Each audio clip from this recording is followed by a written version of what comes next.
Fala galera do Diário da Honra, beleza? Para quem não me conhece, meu nome é João Chaves, eu sou um dos fundadores aqui do Diário da Honra e seguimos a nossa missão de conversar com pessoas de valor, com pessoas honrosas, com histórias honradas para contar e que sirvam de referência aí para você e para essa galera que está chegando agora. Tô até meio rouco já. Hoje eu estou recebendo aqui o meu grande irmão, APF Edson, famoso 07, mais de 10 anos de COD, tem muita história para contar, um cara que a gente é amigo pessoal aí já há bastante tempo e tava demorando a tua chegada, irmão. Dá um alô pra galera, seja bem-vindo e vamos nessa. Pô, irmão, a honra é muito grande estar aqui no seu programa. Eu tava acompanhando todos os seus vídeos, todas as filmagens e dizendo, cara, isso é uma valorização muito importante para nós policiais federais, né? E essa irmandade que a gente tem no COD, a recíproca a gente vê nisso. Então, mais uma vez eu te agradeço, é uma honra muito grande. Dá uma alusão lá pro Arlotinha. Águia 93 e o Águia 96 do 6º COD. Olha, meu irmão, que moral! Os dois aqui presentes, pô, uma honra grande aqui pra mim, tá? Porra. Obrigado aí pela presença aqui, por você ter permitido eu ter vindo. Imagina, cara, eu que agradeço você ter vindo, fazer parte desse nosso time, porque você já sempre fez parte, né? Mas a galera não sabe todo mundo ainda, a gente vem trazendo a galera, a gente realmente, a gente se considera um clã, né? Então a gente realmente faz essa seleção, enquanto a gente puder. O que não falta material humano pra gente trazer aqui, né? Então o nosso time é bem grande, tem muito conteúdo para trazer e graças a Deus chegou a sua vez, meu irmão. Cara, eu queria, como sempre, começar perguntando da polícia. Como é que a polícia chegou na tua vida? Se você tem a polícia na família já, se foi uma coisa que veio depois, e a gente vai desenrolando daí. Vamos lá. Irmão, eu desde pequeno eu sempre gostei de polícia, né? Eu fui criado, meus pais são agentes eram administrativos da Petrobras, né? Aposentaram. Legal.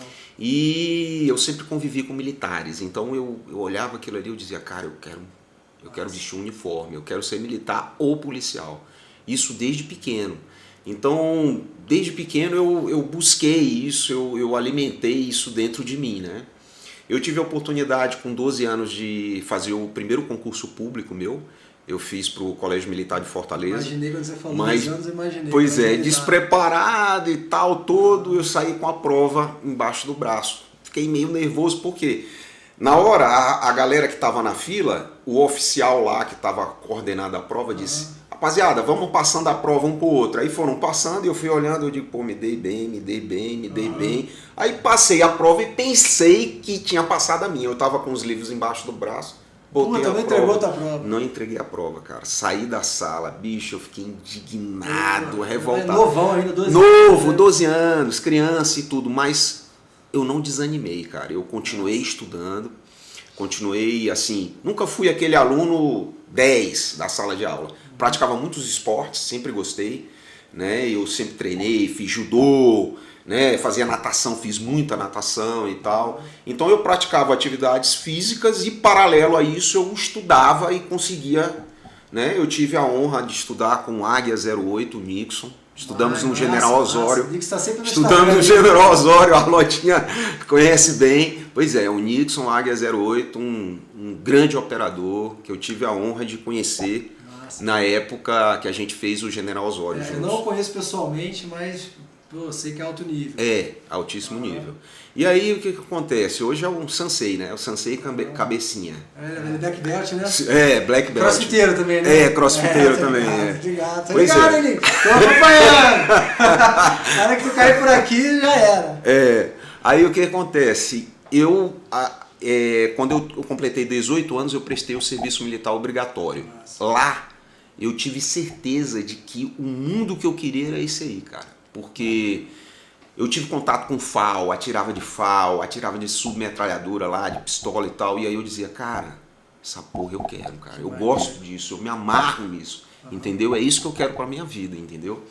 E aí o que acontece? Eu casei, eu comecei a estudar, estava estudando, mas eu tive um acidente de percurso, né? Uma gravidezinha, mas que eu, assim, amo demais meu filho, o Ítalo, que hoje é advogado em Fortaleza, né? Morou comigo aqui 9 anos.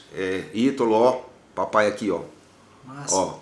Aí o que que acontece? Eu casei com 21 anos, aí isso deu uma parada, porque eu comecei a trabalhar e tal, mas mesmo assim durou pouco tempo, muito imaturo e tal, durou pouco tempo. Pouco tempo acabou o casamento e eu voltei de novo para o estudo. Passei na Polícia Civil no Ceará, e aí enquanto estava rolando o processo da Polícia Civil no Ceará, eu passei na Polícia Federal, né? E, pô, foi uma vibração muito grande. Eu falei pro Arlotinha ainda há pouco, em 1990, com 20 anos de idade, eu tive contato com uma revista Enfoque Policial da Ancef. E nessa revista mostravam uns caras de balaclava, né, com um macacão e um fuzil M16. Aí tinha escrito assim, COT, profissionalismo e determinação. Cara, aquilo me deixou vibrando, cara. Eu disse, eu quero entrar no COT, eu vou entrar no COT, entendeu? Então, quando eu passei na Polícia Federal, meu foco já era entrar no COT, entendeu? Eu entrei na Polícia Federal com esse objetivo. Pois é, entrei com esse objetivo. Entrei na academia, em 96 eu concluí, fui lotado no Acre, na DPRE na época, né? Delegacia de Prevenção e Repressão Entorpecentes do Acre. Conheci Jairão, meu irmão, Jairão. De lá pra cá, meu amigo, aí colado, que já esteve aqui presente. Então, pô, a gente começou a se solidificar essa amizade nossa e ao mesmo tempo a gente participou de muitas missões lá no Acre. Uma delas foi a prisão do Idelbrando Pascoal. Né? Muito falado aqui, conta um pouco aí da tua perspectiva aí dessa... A operação, a prisão dele se deu porque ele era deputado estadual. E aí, de repente, ele se candidatou a deputado federal. E quando ele se candidatou a deputado federal, veio à tona tudo que ele tinha feito lá no Acre. Né? O famoso, conhecido aí, entre aspas, Motosserra Pascoal. Né? Isso veio à tona. E quando isso veio à tona, iniciou-se um processo para caçá-lo como deputado federal. E lá no Acre já havia uma mobilização, né, por parte do Tribunal de Justiça do Ceará, do Acre, para a polícia fazer algumas investigações. Então a Polícia Federal caiu em campo por determinação do Ministro da Justiça, começamos a fazer investigações e prendemos toda a organização criminosa lá que ele pertencia, entendeu? Eu participei de algumas operações lá que a gente chegava... com a informação, olha, os caras já disseram que não se entregam, eles vão reagir aqui até a morte.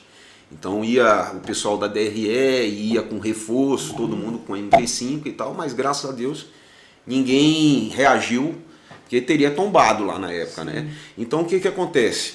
Essa foi uma missão que a gente se uniu, mas logo depois teve uma missão em Santa Rosa do Purus. Essa missão de Santa Rosa do Purus, a gente teve o contato com o COT. A gente prestou Você estava no Acre ainda? Estávamos no Acre. Já sabia o que era o COT, já sabia que queria... Quando eu vi aquilo ali, eu digo, o COT está aqui, pronto, agora chegou a oportunidade.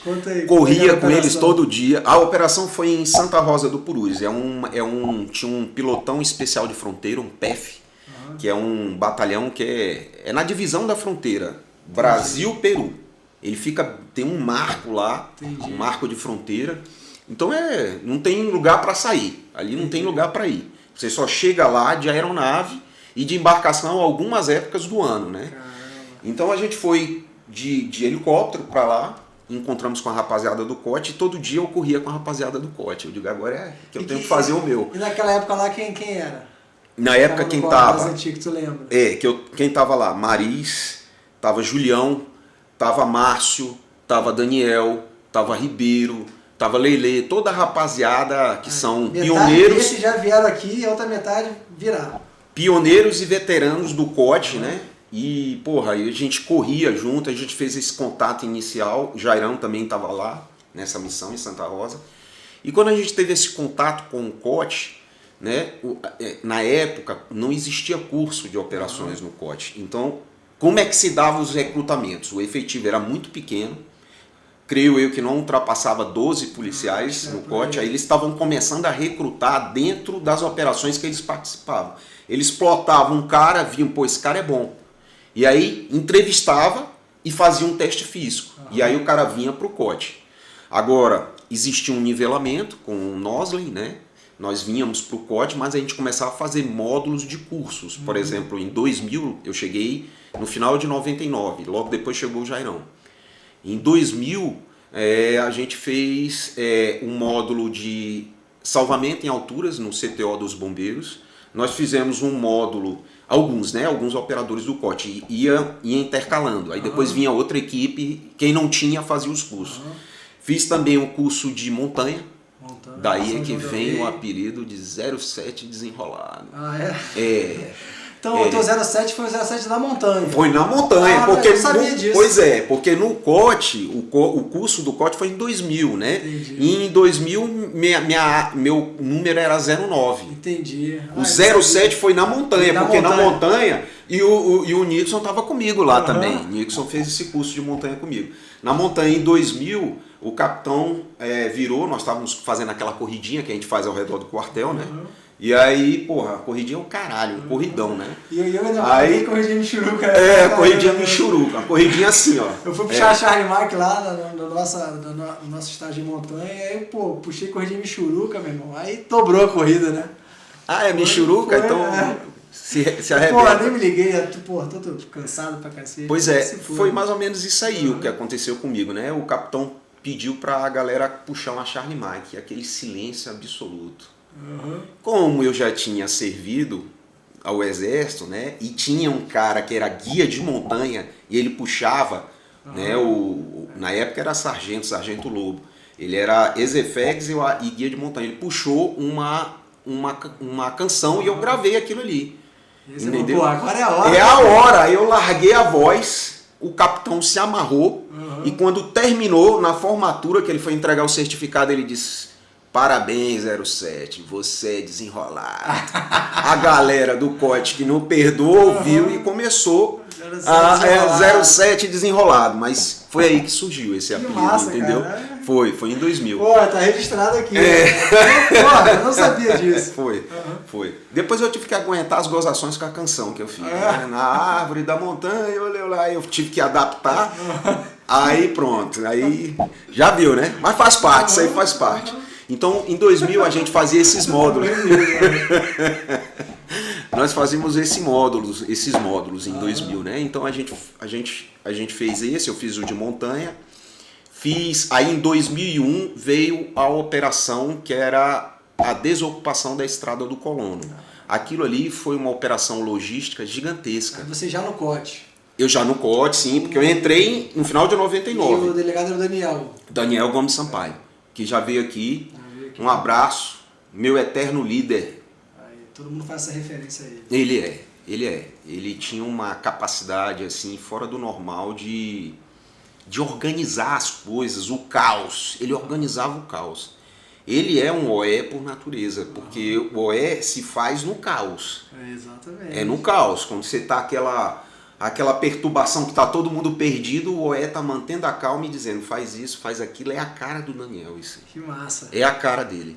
E ele foi passada essa missão para ele, treinar 400 policiais federais que nunca tinham feito ordem unida, nunca tinham, a não ser na academia lá, e olha lá, muitos anos atrás, sei lá quando, né? Botar escudo, tonfa, treinar essa rapaziada para fazer a desocupação numa estrada que sabidamente os caras não iam aceitar.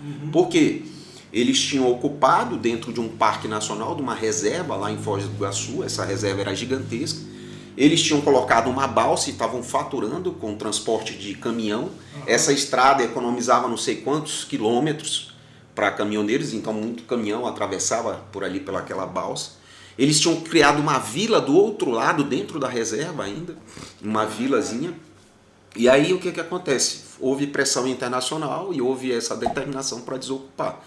E o Daniel desenrolou, foi barraca, foi equipamento de CDC, de OML. 400 homens, 400 policiais só para... E nós fizemos um curso, um estágio com choque do DF, da PMDF, um estágio de algumas, acho que salvo engano, acho que foi uma semana e um quebradinho.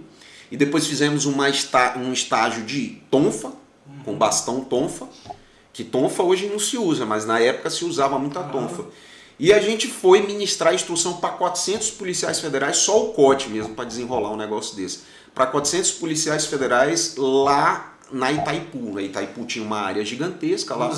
Na usina de Itaipu. E nós fomos lá ministrar instrução para essa rapaziada. E desembocamos a missão. Aí o que acontece? Veio 2003, aconteceu o pilão arcado. Ó. Né? Pilão arcado foi um divisor de águas, né? Porque foi houve a morte de um colega do Klaus, né? E eu estava na primeira equipe, junto com o Nixon também. Nós estávamos na primeira equipe que chegou de caravan para dar esse suporte lá, depois que já tinha acontecido o caos. Quando o COT chegou, já tinha acontecido, feia, já tinha né? acontecido, o Klaus já tinha morrido e eu, assim, foi uma coisa que me marcou bastante, porque eu já o conhecia, né? O COT tinha 2 metralhadoras, uma MAG e uma Mini-Mi, que, aliás, na verdade eram 2 de cada, que estavam lá na CAOP. Então a gente foi lá para dar uma fiscalizada nessas metralhadoras, foi quando eu conheci pela primeira vez o Klaus, né? Então eu já o conhecia, e quando eu vi o corpo dele na pedra, já morto, desfalecido, isso me chocou bastante. Meu colega ali, né? Isso. E aí a rapaziada do COT caiu em campo, Daniel, mais uma vez, um grande líder, ele estava à frente, serrando junto com a gente na Caatinga, fazendo a varredura atrás dos malas. Né? Logramos êxitos, né? Êxito na missão toda, porque os 6 que estavam lá morreram e mais um, porque reagiram, e o outro que foi preso lá no Piauí, que fugiu para o Piauí e foi capturado também.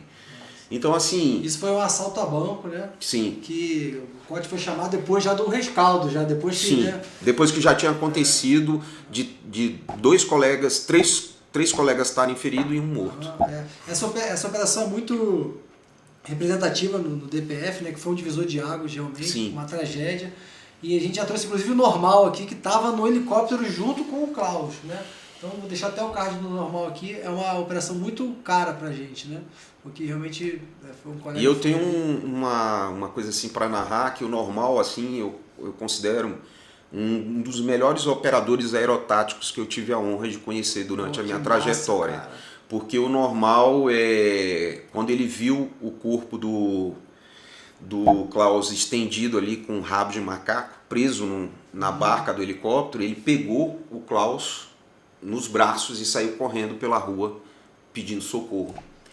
Então isso aí foi um divisor de águas em todos os sentidos, né? E, porra, mais uma vez assim, eu quero deixar aqui minha homenagem a todos os policiais que participaram dessa missão, né? O Bill, lá de Pernambuco, que eu soube que ainda está até hoje operando. É uma doença, o Bill. Olha lá, Bill, é isso aí, cara. O Bill foi um cara guerreiro e teve com a gente em todas as etapas. O Bill teve com a gente lá. Legal.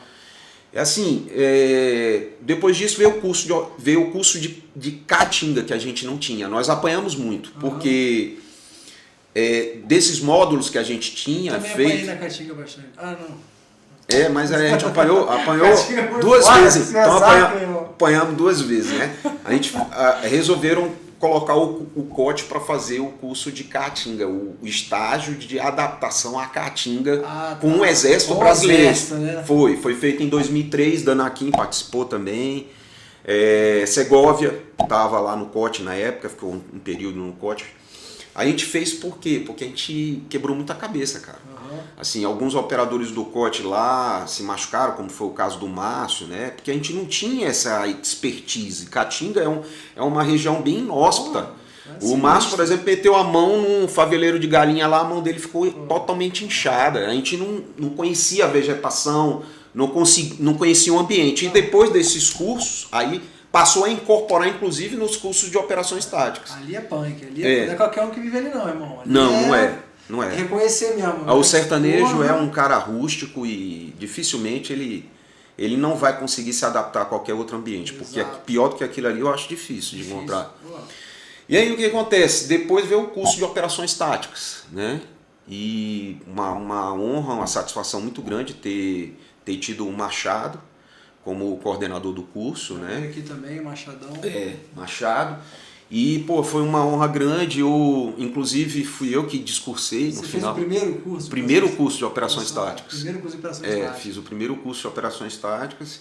E, assim, de última hora, quando foi na formatura, na entrega do certificado lá no COT, na sala e tal, o Daniel me chama lá para discursar.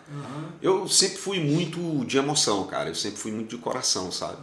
E o que eu falei ali, Naquela época, como eu falei para você, nós já éramos operadores do COT, já estávamos no COT, fizemos o curso e aquilo consagrou, beleza. Sim. Mas já éramos, como Sim. o Zé e vários outros veteranos e pioneiros, já éramos operadores do COT. Então já tinha a Águia. A Águia do COT só era autorizada após o Daniel Gomes Sampaio dizer, pode colocar a Águia. E aí a gente colocava, a minha já tá meio apagadinha aqui, mas né, dizem que é um pinto, mas não é um pinto não. Eu tenho uma honra dessa porra aqui. E Porque antigamente a própria Águia foi um pouco evoluindo na tatu, né? Então, a gente conhece as gerações de cotiano pela tatuagem que ele tem. Né? Então a gente sacaneia os antigos, porque a Águia é um pouquinho mais feia, só que a gente tem inveja dessa Águia antiga aí. E aí foi com o Rogério que eu coloquei essa tatuagem.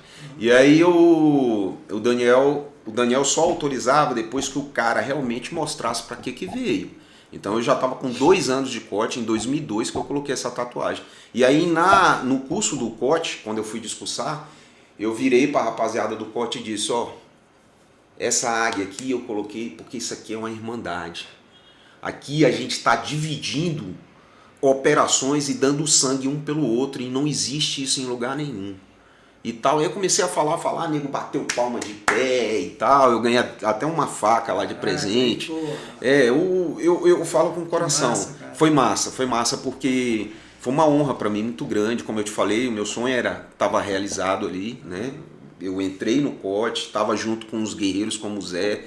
Zé para mim, assim, é um exemplo, um referencial em todos os aspectos. Zé é outro cara que no caos ele tá tranquilo e desenrola. Tá feliz, tá feliz. E tá feliz.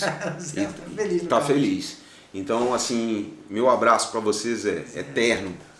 Tá? O Zé foi o primeiro convidado nosso aqui no Diário da Honra. E já voltou. Já voltou. Vai voltar de novo. Porque se der deixar, ele fala. Ele fala que ele come carne de papagaio. Né? Então, o que acontece, irmão? 2003 veio aí em 2004, né? Em 2004 a gente ia fazendo os cursos. Em 2004 a minha filha começou a apresentar alguns sintomas, né?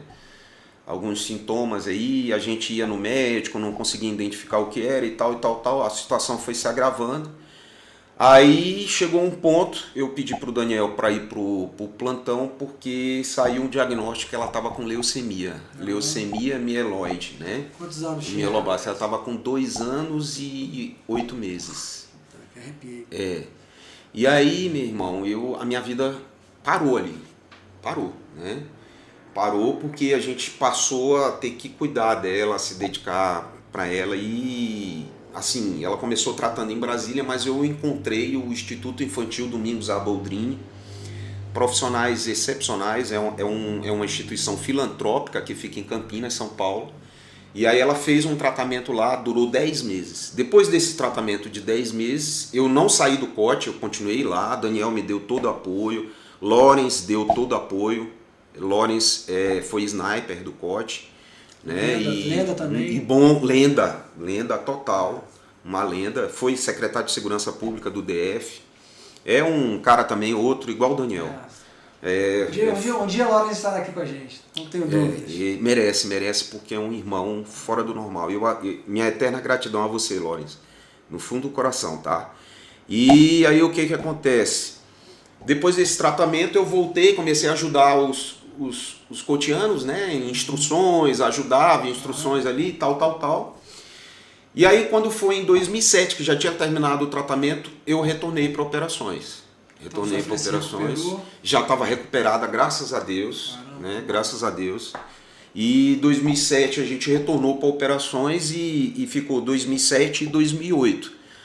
Aí, nesse período aí, eu participei de algumas operações, né, de alguns cursos, né, de alguns cursos de operações, de instrução em alguns cursos. E em 2008 eu cheguei para o Jean Paoli, que na época era o Jean Paoli, eu era o coordenador do COT, e pedi para ele para terminar a faculdade de Direito que eu tinha iniciado, né, que não tinha concluído. E ele autorizou, né, Marquinhos também autorizou. E aí eu fui, terminei a faculdade de Direito e... Aí você foi no plantão, né? Fiquei no plantão, terminei a faculdade. Pediu autorização para terminar a faculdade, foi para ter tempo para terminar. Porque não viajava muito, né? Na época o efetivo ainda era pequeno também, ainda não era muito grande. E viajava demais. Aí eu terminei a faculdade e emendei com a escola do Ministério Público. E aí? Porra de doido. Porque a escola do MP é puxado, né? Mas terminei, consegui concluir depois de algum tempo. E depois que eu concluí, eu fui para as Olimpíadas do Rio 2016, né? Mas aí eu fui auxiliando a galera do GPI Nepom, porque eu já estava querendo voltar, já estava treinando, já estava malhando. E assim, a escola do MP foi bom para mim porque, como todo nós nunca abrimos mão nunca desistimos de nada, né? Então, a escola do MP foi difícil para mim. Foi difícil, porque a escola do MP, você sabe como é que era, prova toda semana, prova feita por juízes, Cristiano Chaves de Faria, só feras, e aí tal, e eu reprovei em 2 disciplinas. Depois eu retornei, eu digo, não, missão paga e missão cumprida. E só saí da escola do MP quando eu concluí. Beleza. Quando eu concluí, eu retornei para operações. Fiz o teste, o TAF e o TAT, em outubro de 2016. E aí integrei a equipe Bravo. E aí eu deixo um abraço aqui para os irmãos Jairão, que era o subchefe da equipe Bravo, e para o Carvalhão, né? O Carvalhão, ele foi um cara que participou de muitas missões, e é um cara que assim é fera demais. Eu confio demais, é um excelente operador. E fiquei esse período até mais recentemente, quando foi em outubro de 2021, a minha mãe já vinha... eu encontrei minha mãe em dezembro de 2020 em uma situação delicada de abandonos e maus tratos, né? Estava triste, ela e o meu irmão, portador de síndrome de Down. E aí a gente teve que entrar com algumas ações na justiça. E aí quando foi em outubro de 2021, minha cabeça já estava voltada para isso, entendeu? E aí já estava comprometendo até o meu desempenho e tudo. Aí eu pedi para o coordenador, né, o França e o Maceiras, que estavam à frente do COT, para me afastar, e me afastei.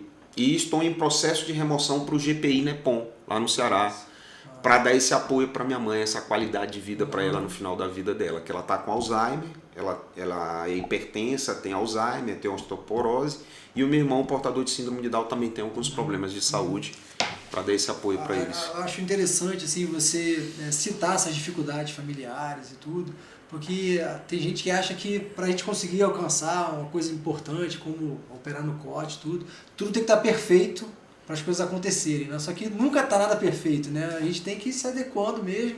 Às vezes precisa dar uma recuada, que nem isso aconteceu, vamos voltar para o plantão, depois voltou a operar, o que para mim, é muito foda, porque é difícil retomar o ritmo para voltar a operar, irmão, depois de ter parado uns anos, meu irmão. É difícil demais. Haja vontade. Mas, né, a gente tem essa determinação, né? Faz vontade. Parte. Esse é o diferencial, né, irmão? O diferencial é esse, é que a gente nunca desiste, a gente sempre confia no potencial da gente e tem essa persistência nata de todo operador de operação. E eu falo muito disso pra galera, sobre essa mentalidade, né, brother? A gente tá sempre caçando, a gente nunca tá com medo de morrer, a gente tá sempre indo pra cima pra pegar a nossa caça, né? Seja ela qual for, seja um concurso, seja cuidar da família, seja uma operação, enfim, o que for, a gente tá nessa. E você citou o lance da escola do MP, né? E foi você que me indicou a escola do MP. Sim. Né? Tava na dúvida ali, irmão, quero estudar, quero ver magistratura e tal, porra. Eu estava na dúvida se a escola da magistratura, a escola do MP. Tu falou, irmão, faz a escola do MP, isso aqui é foda. Eu se fuder e tal. Então é essa que eu quero, né? E a gente chegou a se encontrar depois, quando você voltou lá pra buscar tua alma, né? Foi. Pra resgatar a alma eu voltei. Aí tava o Cunha também. O Cunha é veterano, veterano do COT, o Cunha. Cara, quero muito trazer o Cunha aqui, cara. O Cunha é gente boa demais. O Cunha deve ter muito boas histórias. Ali é espirituoso. É igual o Martins, meu eterno instrutor. Mike Tango. Maneiro. O Cunha, cara, eu lembro espirituoso. Que eu me formei, quer dizer, nem me formei, tava do final da minha faculdade, eu comecei a estudar pra OAB, né? Falei, cara, vou fazer OAB e tal. E aí passei pra segunda fase da OAB e me inscrevi num cursinho pra OAB. E aí, por acaso ele tava na mesma turma, só que eu não conhecia. E aí a gente fez o curso todo sem se conhecer. Mas eu via, né? Falei, pô, eu gravei a cara do cara. E aí, no dia da prova da OAB, ele tava do meu lado, que ele é João também, né? Eu falei, cara, tu fez o curso e tal? Ele falou, pô, fiz, porra, a gente era da mesma sala. Eu falei, pô, pode crer e tal, aquela coisa. E aí, encontramos sem querer de novo na escola do MP. Ele, porra, cara, tô aqui. Eu falei, pô, pois é, tá, vamos conversar, porra, o cara aposentado, cotiano. Eu falei, porra, meu irmão, a vida vai juntando a gente, né? O Cunha é uma pessoa que deveria estar aqui também. Tem muitas histórias boas para contar e também foi veterano. A honra de estar pertencendo a uma unidade de operações especiais, ela é uma coisa inigualável, irmão, sabe? A gente está trabalhando junto e ter o sangue ali, tá compartilhando, você dá a sua vida pelo seu irmão. A gente não está lutando, e as pessoas precisam entender, só para cumprir a missão. A gente está lutando pelo irmão. A gente está lutando para guardar o irmão e manter ele ali íntegro, nessa mesma condição ali de combate. A gente está querendo cumprir a missão, sim, mas a gente faz o sacrifício e o esforço que foi necessário por conta dessa irmandade. E eu sempre fui idealista. Eu sempre fui um cara muito idealista. A gente por acaso também, né? Eu sempre fui já batemos de cara com algumas portas por causa disso e tal, mas a gente os vai caras que são idealistas derruba com a cara mesmo. Os caras que são idealistas costumam sofrer um pouco, né? Mas a gente sabe que vale a pena. No final das contas, a gente está aqui, ó, exato, juntos, né? E a gente está compartilhando esse mesmo ideal que vale a pena. Que é uma coisa que vale muito a pena. E esse idealismo, assim, a gente colhe muito lá do COT também, né? Quase que uma cultura institucional. Isso, sim, né, cara? sim. Porque sempre eu vejo assim, eu reparo muito isso, assim, sempre que tem nossas comemorações lá, que nem foi lá quando a gente foi na tua saída, tua despedida, né? Que você tá saindo agora. E, cara... Era um pra ter pago mais, né? O preço foi baixo, foi só 11. Pagou um pouco. Então, assim, todo mundo sente essa energia, assim, nossa, lá, eu não sei se deve ter isso em outras unidades também, mas, assim, pô, é muito evidente isso. Evidente, quando a gente se reúne, né, cara? E, assim, você passou por várias fases do COT, né? Sim. Desde a sede antiga e tal. Como é que você avalia, assim, essa evolução, não só da equipe em si, mas do próprio COT como instituição, a sede nova, equipamento? Você pegou muitas fases do COT, né? Sim. Houve uma época no COT que você não tinha equipamento. Você queria um equipamento melhorado, por exemplo, uma gandola de combate, que é do Exército Brasileiro. O COT, no passado, usava um uniforme igual ao do Exército Brasileiro, né? Aí depois veio aquele camuflado padrão OTAN, que foi o do teu curso. Foi o teu curso, e depois veio o Multicam, né? Mas antes, esse uniforme que a gente usava, que era, às vezes, camisa preta com um rajado, né? Um uniforme igual foi o do antigo do GAT, um rajado, uma calça rajada, a gente tinha que comprar alguns equipamentos. Coldre, boot. Por exemplo, o Baudrier que tinha no COT era bom? Era, mas não era o melhor. Entendi. O melhor eu comprei. Então eu tenho até hoje meu equipamento de rapel todo completo. É meu. Que você comprou com o teu dinheiro. Eu comprei com o meu dinheiro. Então quem queria melhorar, então isso mostra o comprometimento. Você entende? Você não recebeu nada de graça. Você teve que bancar. Você tinha que investir para poder melhorar. Então a estrutura do COT também. A Reculhamba antiga era uma esculhambação mesmo. Por isso que veio o nome de Reculhamba lá, né? Explica pra galera o que é Reculhamba. Reculhamba é a sala dos operadores do COT, onde onde a gente guarda nosso equipamento, nosso material e costuma ser bem desorganizada, né? É um lugar bem típico, né? Você entra lá, você é um caos, é aquela mulambagem. Meio fedorento, né? Porque tira a camisa, mulambagem total. Mas aí o que acontece? Por exemplo, a estrutura do COT, que era aquela antiga, a gente pintava, a gente chegou a pintar. No teu curso já estava um camuflado OTAN, não estava na frente do COT? Ou ainda era o cinza? Acho que era o cinza, né? Era o cinza? Pois o camuflado OTAN fomos nós que pintamos. Mas esse cinza veio depois, não foi? Não, aí depois, o que aconteceu? A gente fez o camuflado, aí entrou um D-Log lá e aí ele disse assim, pô, esse símbolo do COT não é homologado. Vamos tirar esse símbolo do COT, né? Aí, pô, beleza. Aí mandou um cara para pintar, porque era pintado na parede.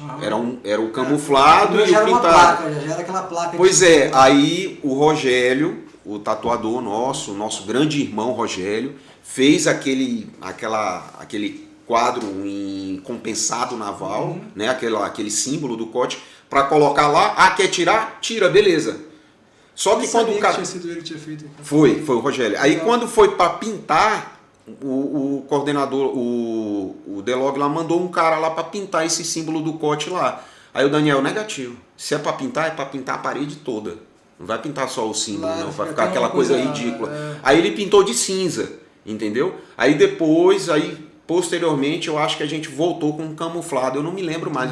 Eu acho que a gente não botou tem na minha cabeça o camuflado. o camuflado OTAN com o escudo do COT. Eu não lembro mais. Eu também já não me recordo mais. Mas o que acontece é que a estrutura, por exemplo, a pista de corda do COT, fomos nós que montamos. O 100, que era um subtenente do Exército. Eu lembro do 100. Aí ele foi para lá e a gente começou a montar. Pegamos trilhos que foram cedidos pelo pessoal do metrô, daqui do DF. E a gente começou a colocar aquilo ali e montar aquela pista de corda todinho. Fomos nós que montamos. Inclusive, o 100, a gente chama ele de 100 porque a matrícula dele na PM era 100, né? Se não salvo engano, é isso aí. O cara, matrícula 100, cara dessa antiga. Mano. Bicho bem desenrolado, fazia tudo. Era o que o Lopes hoje, o seu Lopes, o Lopes faz tudo, faz. Ele fazia tudo naquela época lá. Fazia tudo, 100. E aí a gente construiu essa pista de corda. Por exemplo, a casa do COT de tiro, né, a casa de matar ou casa de tiro, de treinamento para retomada de edificações, era feita de pneu. Né? A gente ajudou também a fazer aquela casa com aquelas placas de metal, que ela é balística, né? São duas placas de metal, tem um cimento no meio, né, uma parede de cimento, uma placa de metal antes, uma placa de metal depois. Então, fomos nós que ajudamos a construir aquilo ali também. Né? E quase todas as infraestruturas melhoradas ali a gente teve alguma participação. Como o Daniel gosta de falar, a gente deixou nosso sangue lá nas obras e nas construções do COT. Então assim, foram muitas operações, às vezes é difícil até de recordar nesse período, porque era muita demanda. Né? Direto, né? Parado. Muita demanda, então além de a gente fazer muito OML, teve uma época, por exemplo, que a fazenda do Fernando Henrique era invadida um final de semana, aí o outro não. Aí outro final de semana invadida e a gente praticamente vivia lá. E eu não posso deixar de falar do nosso grande mentor, nosso mestre, Gafanha. Gafanha, não conhecia, assim, encontrei poucas vezes, mas não tive oportunidade de conversar na época. Ele é responsável em grande parte pelo COT, né, pelo nascimento do COT, né, o Alberto Cury, conhecido como Gafanha. Ele é uma lenda, né? E a gente tem que lembrar dele. Ele cedia a fazenda dele, ele tinha uma fazenda que ficava a alguns quilômetros daqui de Brasília, e o COT fazia um treinamento lá. E lá tinha um negócio maldito chamado currual. Tu não fala do currual. Meu Deus, como é que era o currual? Terrível. É curro alto? Currual. Currual. É uma linguagem popular, é um socavão. É tipo uma plantação de arroz que quando tá seca é cheia de socavão. Você não consegue andar no reto. Entendi. É um pé em cima, um pé embaixo. Aí você imagina, equipado, com mochila. E quando tá seco, quando tá molhado, você tá pisando na água. É um pé na água, outro pé no morrinho. E outro pé na água e tal. Entendi. E às vezes a gente fazia percursos de caminhadas de treinamento, né, com azimute, de quilômetros por dentro do curral. Faziam questão de botar a gente dentro do curral só pra gente se fuder. Ribeirinho deve estar rindo agora. Ribeirinho. Tem que Ribeirinho aqui também. Ribeirinho foi meu chefe de equipe durante muito tempo também. Pois é, Ribeiro deve estar rindo aí. Ele ia como instrutor junto com o Barbosa, com o Zé. E aí o que acontece? A gente fazia treinamentos na fazenda. A fazenda era gigante. Tinha uma área de uma vila abandonada que a gente também fazia retomada de edificações. A vantagem é que você podia sentar o dedo lá. Então você entrava dentro das casas e sentava o dedo. No COT a gente ainda não podia fazer isso, né? Porque não tinha estrutura. Com fuzil não. A gente só podia fazer com pistola. Pistola e no máximo é MP5, mas com o fuzil a gente ainda não podia fazer. Aí quando veio a casa, a gente também, para resguardar a casa, passou a usar a simunicha. Mas isso é outra evolução do COT.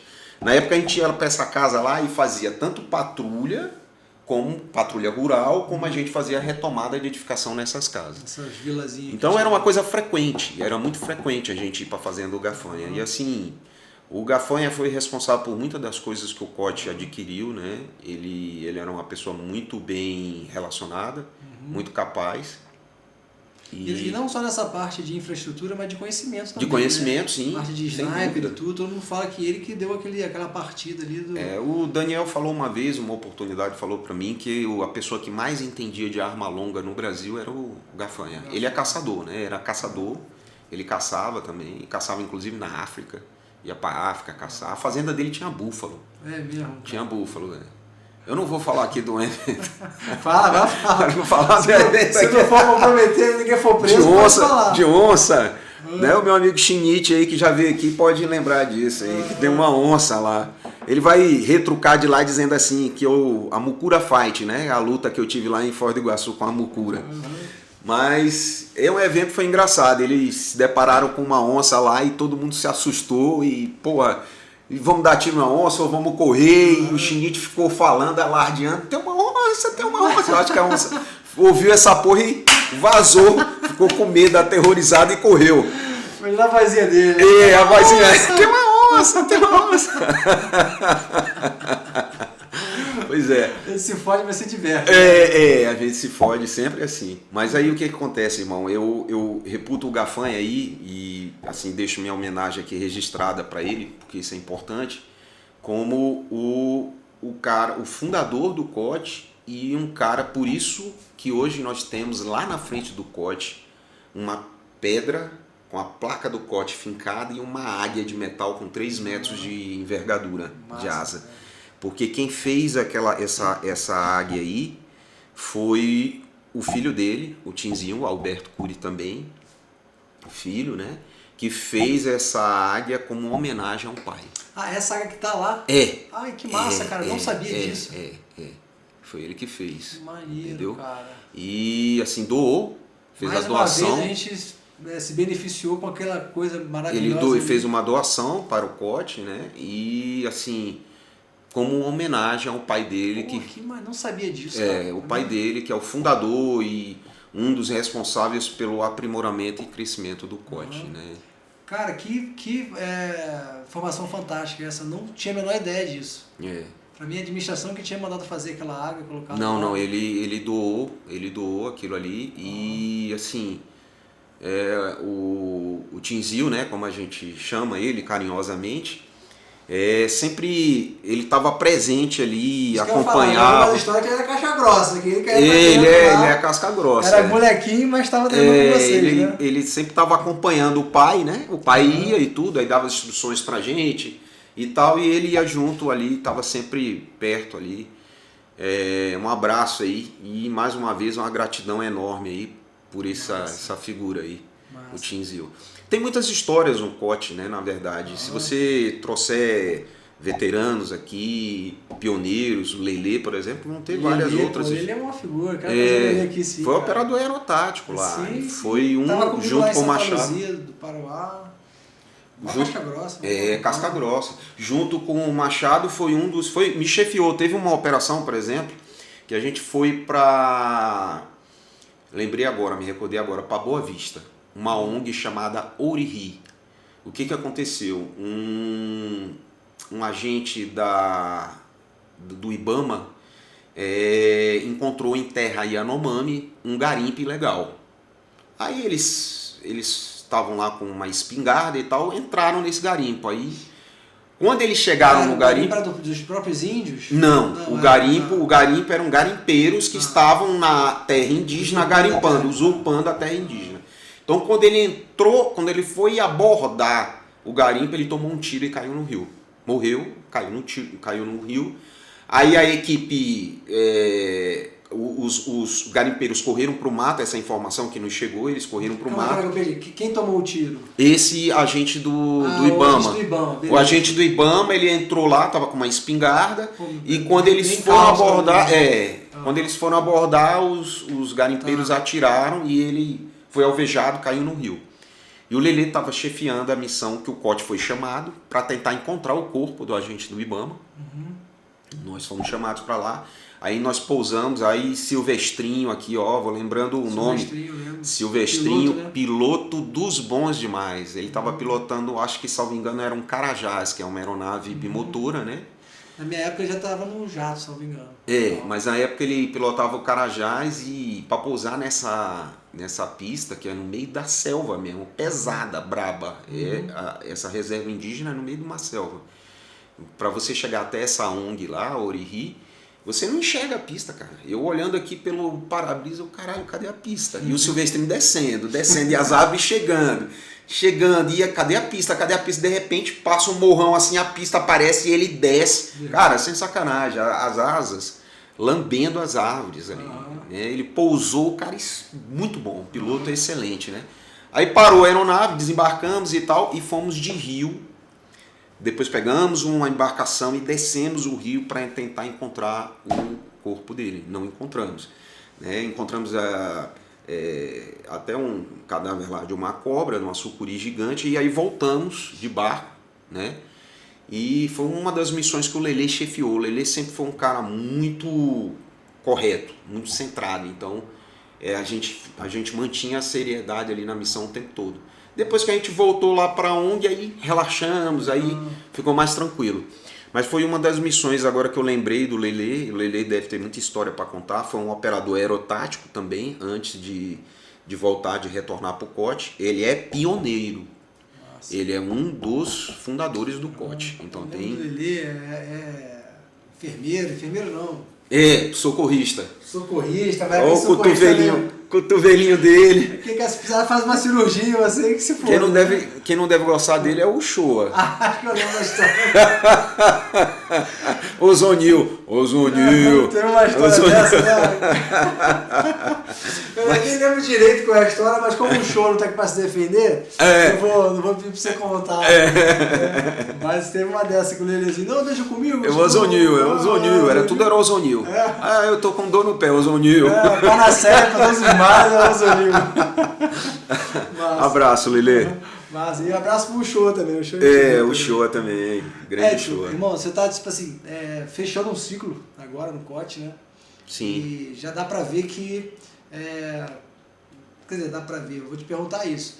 Assim, tá superada essa fase, você tá saindo do COT agora, assim, com o coração tranquilo, assim, pô, já deu meu tempo, tá na hora de eu realmente cuidar da minha família e tal, ou ainda não tá muito bem resolvido essa parada? Porque eu gosto de perguntar isso, que eu sei que você é um cara que fala do coração, né? E, pô, eu quero ouvir, sabe, tá resolvida essa parada? Porque a gente do COT é foda, a gente fica sempre com aquele pezinho ali. Irmão, foi muito difícil, foi uma das decisões mais difíceis que eu já tomei na vida, foi essa decisão de sair do COT. Ela foi necessária porque minha cabeça estava focada nesses cuidados da minha mãe, ainda está focada nos cuidados da minha mãe e do meu irmão portador de síndrome de Down, que é mais velho do que eu. Mas, assim, sempre fica, né, aquele fogo, a chama dentro, né? Uma vez o operador, sempre será, né? Massa. Nunca vai deixar de encontrar com a gente por aí largado. A gente sempre vai estar ou malhando, ou dando tiro, correndo junto, ou fumando um paeiro, ou tomando umas cachaças, mas a gente sempre vai estar nesse espírito de operações especiais e de irmandade, né? Massa. Isso não acaba nunca dentro da gente, a chama permanece. E assim, você é um cara que tem uma carreira de estudos, né? Você já falou aqui, voltou a fazer faculdade depois, fez a tua pós-graduação e tal. E tem muita galera nova que está correndo atrás desse sonho de ser policial federal, de ser do COT, uma coisa que você também compartilhou, antes de ser policial você já queria ser do COT e tal. Aí, tipo assim, queria que você, se possível, assim, descrevesse pra galera, assim, desse uma dica, né? Uma motivação, assim, sabe? Porque muita gente vê você hoje e não imagina que, pô, você já esteve naquele lugar ali antes, entendeu, cara? E teve que superar muita coisa para chegar onde você chegou. E às vezes a pessoa desanima por pouco, né? Às vezes não tem tanta dificuldade assim, tá desanimando. Irmão, o que eu falo? Primeiro, antes de tudo, sinta-se você é vocacionado. Polícia é vocação, tá? É um chamado, é uma entrega. Você não é um serviço público comum, não é. Exato. Polícia é vocação. Então, acima de tudo, veja se você tem vocação. É portar a arma, se colocar em situações de risco, né? Você vai ter que se colocar nessas situações, às vezes para salvar um terceiro, para salvar o próprio irmão, né? Na maioria das vezes são missões que são pagas e você vai ter que desembocar. Então veja, antes de tudo, se você é vocacionado. Teve essa certeza de que você é vocacionado, de que você tem lute, estude, né? Busque estudar e sempre fazer atividades físicas, né? Nunca se descuidar de atividades físicas. Mantenha o foco. As pessoas hoje costumam ter muitas informações, rede social e tal, e as pessoas tendem a perder o foco, né? Mantenha o foco, é edital mesmo, é o edital do concurso. Estudar para esse concurso. Se o seu objetivo é o COT, então se posicione dessa forma. Aos que não foram militares ou policiais, antes de entrarem na Polícia Federal, eu recomendo que façam um CTI. Né? O CTI. Por quê? Porque ali o cara vai ter aquele primeiro contato com uma parte operacional e tudo, e ele vai ver realmente se ele gosta ou não gosta disso. O CTI é o curso dos GPIs, é isso? Dos GPIs. É o curso de técnicas de intervenção que tem, quase todo ano ele tem pelo menos uma edição, às vezes tem até 2, já houveram anos aí que tiveram 2 cursos do CTI. Vai lá sentir o gostinho da operacionalidade, Exatamente. Botar o pé na água mais devagar. Né? Mais devagar, pegar as manhas, os macetes, pô.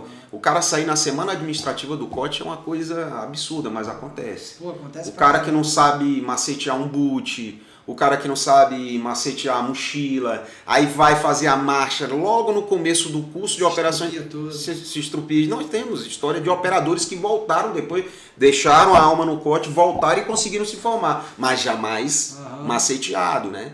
O cara já veio com essa... A semana administrativa ela prepara, mas o cara já tem que chegar. Ele já tem que chegar mais ou menos desenrolado, porque o curso é longo, exige demais e não dá tempo. Tudo é correria, né? É 5 minutos para fazer isso, 5 minutos para desenrolar. Tempo para comer, tempo para arrumar tudo. E ainda tem aquele negócio. Aluno tal, você vai ser xerife. Pronto. Meu irmão, isso é um terror. Aí cola as placas, aí começa a fazer merda. E o cara que estava até bem no curso já... Esquece até a numérica dele, esquece a porra toda. Por exemplo, eu fui xerife na última semana do primeiro COT, foi. Aí Machado não perdoa nada, meu velho. Não perdoa nada. E aí a gente foi fazer uma retomada lá no Rio, de uma embarcação lá, que era inclusive o pessoal da DRE e o pessoal do Nepom que usava lá para sentar o dedo, porque era uma embarcação fundeada, velha, né? Então, pô, toda de metal lá, tinha vários cômodos, e aí nego entrava, fazia o treinamento lá. Aí, pô, chegamos de barco lá e eu como xerife tava lá e o Julião, eu rezando pro outro barco chegar primeiro, né, cara? Pro outro barco, era uma corda, cara, uma corda grossa, né, corda de navio mesmo, com vários nós assim, que ficavam espaçados assim, quase 1 metro um do outro, saca? Grossa e a gente com colete, capacete, na época a gente usava MP5, pistola, 2 carregadores, pô, todo equipado. Aí, porra, o barco foi se aproximando assim, aí o Julião disse: aluno 09, sobe. Puta que pariu, cara. Eu digo, vamos me arrombar, cara, como é que sobe nessa merda aqui? A sorte é que o guerreiro da DRE que tava com a gente já foi lá e escalou a corda. E aí subiu, aí eu olhei, né? Aí eu digo, porra, vou desenrolar essa merda aí do jeito que esse cara fez. Aí fui e consegui escalar, cara. Joguei a MP5 pra trás e com um coletezão, que era o colete cinza. Tu usou? Grandão, usei não.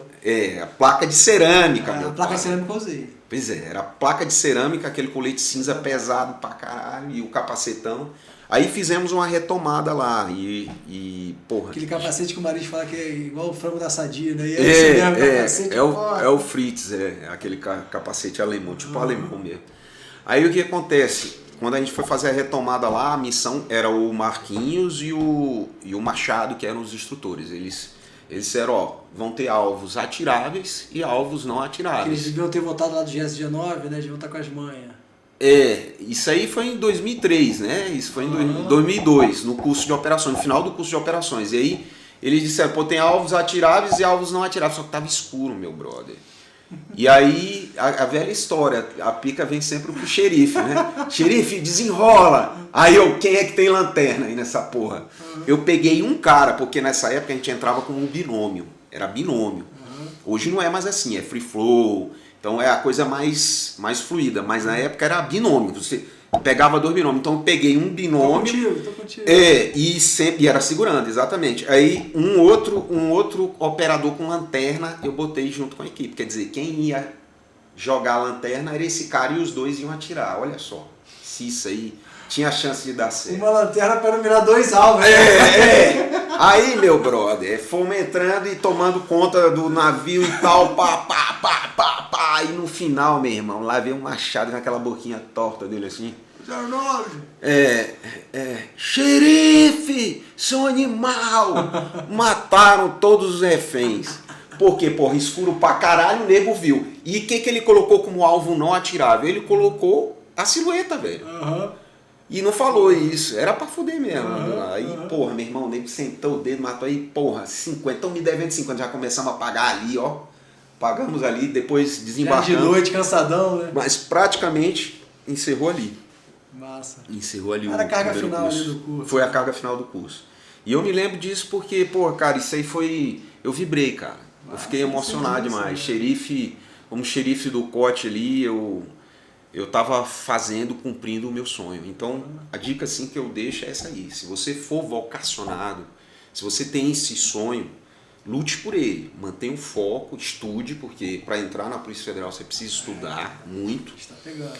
E veja o CTI se você não foi militar ou policial. Se você já foi policial, não importa de onde foi, você já tem as manhas. Já tem alguns macetes e tal, já pode fazer direto. Tem muita gente que me pergunta nas redes sociais se o cara tem que... eu queria fazer o curso do Comanf. Eu queria fazer o curso do BOP antes de entrar na Polícia Federal. Assim, o que eu recomendo é o seguinte. Aluno antes de ser aluno já faz merda, né? Aluno não faz merda quando errado, né? Aí o que eu falo para os caras? Eu digo sempre isso aí. Eu digo, irmão, vá fazer o CTI, cara. O CTI do COT, claro. Pô, o cara quer fazer um curso que às vezes não tem nada a ver, né? Um curso que, porra, o cara vai ralar e tal, bacana. Se ele quer se superar, se é uma questão pessoal, vai e vença. Não, vá lá e termine o curso. Agora, se não é, e o objetivo é entrar no COT, não. Tem cara até que diz, pô, eu já posso ser paraquedista, pode saltar. E, cara, o curso do COT hoje, o curso de operações táticas, ele forma o cara paraquedista, o cara sai AFF. Sai AFF na minha época não. Só. Eu sou do primeiro... Deixa eu perguntar, você faz parte daqueles paraquedistas? Sou paraquedista. Atualmente, né, como eu estou saindo do COT, não mais. Mas eu sou do primeiro salto livre operacional, o primeiro slope. Fala um pouco do paraquedismo do COT, que a galera pergunta muito, tem muita curiosidade dessa parada. Cara, o paraquedismo do COT é o seguinte, o primeiro salto livre operacional foi... O primeiro curso de salto livre operacional foi em 2018. E ele tinha como pré-requisito que você já fosse paraquedista. Entendi. Então, todos que cursaram o primeiro salto livre operacional já eram paraquedistas. Já tinham tido a formação. Eu já tinha tido a formação AFF. E aqui vai meu abraço aqui para os instrutores Dutra, Bruno, Eduardo e Noel. Grande Noel. Legal. Tiver a oportunidade de chamá-lo. Maneiro. Suboficial Noel. Então, assim, ele foi, pra mim, eu adoro, eu descobri que eu gosto muito de paraquedismo fazendo o AFF.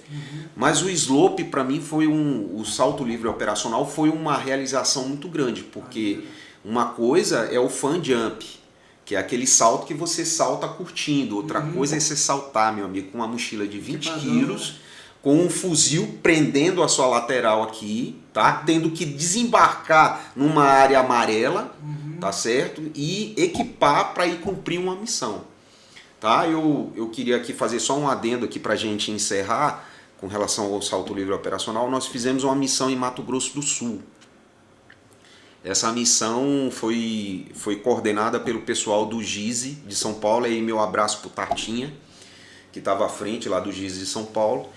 E a gente, a gente ia chegar até um QTH lá e encontrar uma droga que provavelmente estaria enterrada nessa fazenda. Pô, o Pantanal sul mato-grossense é terrível. Né? Então, pô, a gente já saiu da fazenda, atolamos uma viatura. A gente levou não sei quantas horas para chegar até próximo do QTH para desembarcar e sair na patrulha até chegar à fazenda.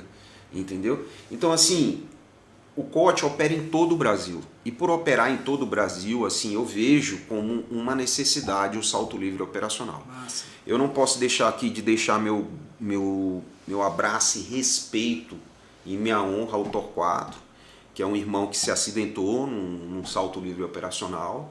Né? Você vai ficar zerado, irmão. Eu ainda vou saltar com você se Deus quiser. E aí o que acontece? Grande operador, inteligentíssimo e muito capacitado, socorrista também. E aí o que acontece? O curso, se a gente tivesse feito essa missão, o planejamento foi perfeito. O PH estava comigo, o PH ficou encarregado de fazer o planejamento de retomada lá da patrulha rural. Então a equipe era muito boa e a gente fez esse planejamento, mas a infiltração para esse local, o ideal para pegar os malas, e quando a gente entrou na fazenda a gente percebeu que tinha gente que estava morando lá, mas que tinha saído há pouco tempo. Será que os caras não ouviram o barulho da viatura? Não sei, assim, parecia que estava abandonado e estava recentemente. Tinha televisão, tinha colchão, tinha comida, resto de comida na cozinha lá. Então, assim, dava a entender isso aí, sacou? Então, se a gente tivesse feito um salto, uma infiltração, porque é possível fazer uma infiltração noturna, não saltando lá no local, mas próximo do local. Entendi. Então, há uma necessidade. Legal. O salto livre operacional é uma necessidade, sim. Ele tanto é uma barreira que tem que ser quebrada pelo operador, porque é um teste de coragem do caralho, sim, como é também um meio de infiltração muito útil. Cada vez o COT opera em área rural pra caramba, sim, né? Sem dúvida, sem dúvida. Pista de pulo, sem de arremesso. Sem dúvida, né? Sem dúvida. Eu reputo que tudo que mergulho, todos os treinamentos especializados que o COT tem hoje, e nós temos operadores com um nível de excelência muito alto, são importantes. Né? Esse negócio do pessoal falar assim, tá tirando onda. Não é necessário. O salto livre operacional, o mergulho operacional, né, que é com circuito fechado, que a rapaziada está fazendo. Então é importante demais. Né? Assim, são missões que só poucos podem sentir esse prazer de poder cumprir, né, cara? Porque estando no COT que você sabe a emoção que é terminar uma missão, olhar para os companheiros com aquela cara de gratidão e dizer, porra, cumprimos a missão. Fizemos o impossível. Fizemos o impossível, né? Que é isso mesmo, cara. Várias missões de caraca, a gente conseguiu fazer essa porra. Eu não imaginava, a gente conseguiu. Exatamente. Né? Toda hora se superando. É assim mesmo, é muito maneiro isso, cara. 07. Irmão, eu queria te agradecer, abrir um espaço se você quiser ainda fazer alguma homenagem, registrar alguma coisa no teu diário aí, que essa página hoje é tua.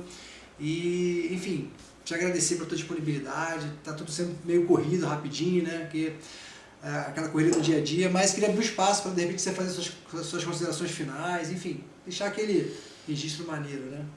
Mais uma vez, irmão, eu quero te agradecer a oportunidade que você e a Arlota me conferiram de estar aqui. É uma honra muito grande para mim estar junto com vocês aqui, estar dividindo um pouco da minha história, um pouco mesmo, né? E a mensagem que eu deixo é o seguinte: